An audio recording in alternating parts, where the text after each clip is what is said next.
Hello बच्चों, welcome to the Panchsheel academy. Myself कमल।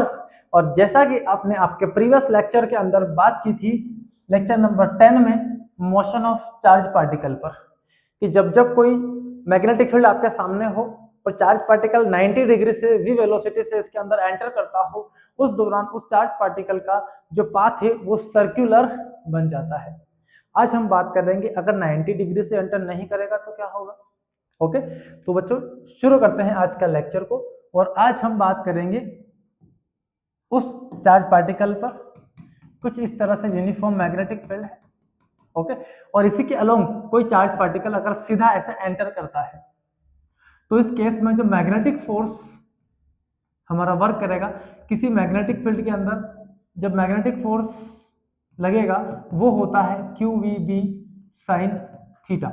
इस फॉर्मूले से हम क्या कर सकते हैं, उस मैग्नेटिक फोर्स की कैलकुलेशन कर सकते हैं। यहां इस फील्ड को आप ऐसा ले लें, ये आपके पास कोई मैग्नेटिक फील्ड है और आपका चार्ज पार्टिकल v वेलोसिटी से यहां से ऐसे q चार्ज v स्पीड से अंदर एंटर करता है। इस दौरान जो थीटा बनने वाला है b और v के बीच का, ये दोनों एक दूसरे के अलाइन हो गए। इस समय थीटा कितना हो गया, 0 डिग्री। ओके, इसी का दूसरा केस ये बन सकता है कि आपका चार्ज पार्टिकल इधर इस वेलोसिटी से अंदर एंटर करेगा, b इस तरफ v इस तरफ है, तो इस केस में थीटा कितना बन जाना है, 180 डिग्री। ओके, तो साइन 0 की वैल्यू जब हम पुट करेंगे तो रिजल्ट कितना मिलेगा, 0। और साइन 180 की वैल्यू पुट करेंगे हम तो भी रिजल्ट कितना मिलना है, 0। माइनस 0 का क्या माजना है, होता तो 0 ही है। तो दोनों ही केस में एफ मैग्नेटिक फोर्स कितना हो जाता है, 0। तो फोर्स, मैग्नेटिक फोर्स 0 किस किस केस में हो सकता है। पहला केस तो यह है कि चार्ज जब 0 हो, दूसरा केस जब उसकी स्पीड 0 हो, तीसरा केस जब उसकी मैग्नेटिक फील्ड कैसी हो, 0 हो, और फोर्थ केस ये है कि ये भी तीनों में से 0 कोई भी ना हो और थीटा शुड भी कितना हो जाए, थीटा नहीं, थीटा शुड भी या तो, हाँ हो सकता है थीटा या तो 0 डिग्री हो जाए या 180 डिग्री हो जाए। उस केस में भी फोर्स कितना हो जाएगा, यहाँ पर 0 हो जाएगा। तो हमने चार्ज पार्टिकल को इसके अंदर v स्पीड से एंटर करवाया है। जैसे ही वो v स्पीड से इसके अंदर एंटर करता है, magnetic force experience by this charge particle inside the magnetic field कैसा हो जाएगा, 0 हो जाएगा। इट मींस जब वेलोसिटी है वो पैरेलल टू मैग्नेटिक फील्ड हो जाएगी।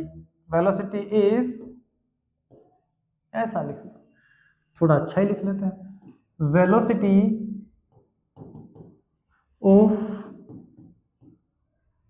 Charge particle becomes parallel to magnetic field, then net magnetic force becomes 0।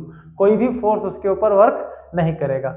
और जब जब v पैरेलल टू b होगा और v anti parallel to magnetic field होगा, इन दोनों केस में the path of charge particle becomes a straight line. कैसा रहेगा, आपका चार्ज पार्टिकल कांस्टेंट वेलोसिटी से ऐसी स्ट्रेट लाइन में मूव करता रहेगा। ठीक है बच्चों, वी वेलोसिटी से उसको एंटर करवाया है हमने इसके अंदर, तो वी वेलोसिटी से आपका चार्ज पार्टिकल इसके अंदर क्या करता रहेगा, चलता रहेगा, एक स्ट्रेट पाथ पर चलेगा। इट मींस हमने बोला है जब जब वी पैरेलल टू बी है, पैरेलल हो चाहे एंटी पैरेलल हो, पाथ कैसा हो गया उस चार्ज का, स्ट्रेट लाइन। ठीक है, अगर v परपेंडिकुलर टू b है तो अभी पिछले लेक्चर में हमने बात की है पाथ कैसा होगा, सर्कुलर। ओके, तो दोनों बातों को ध्यान रखें। ये हमारा केस फर्स्ट है, इसके अंदर चार्ज पार्टिकल का पाथ सर्कुलर होगा। ये हमारा केस सेकंड हो जाता है जिसमें चार्ज पार्टिकल का पाथ एक स्ट्रेट लाइन हो जाता है बच्चों। ठीक है, तो आज तो हम इतने ही डिस्कस करने वाले हैं, क्योंकि पिछले लेक्चर में हम सर्कुलर पाथ के बारे में पढ़ चुके हैं। यहाँ हमने बात कर ली उसके स्ट्रेट लाइन पाथ पर, किस केस में चार्ज का पाथ स्ट्रेट लाइन हो सकता है। ठीक है, तो अगले लेक्चर में हम आ रहे हैं हेलिकल पाथ पर, तो कि बहुत ही इंटरेस्टिंग होने वाला है। तो सभी हमारे इस लेक्चर के साथ साथ नेक्स्ट लेक्चर को देखना बिल्कुल भी न भूलें। ओके, पढ़ते रहें, मस्त रहें, ऑल दी वेरी बेस्ट।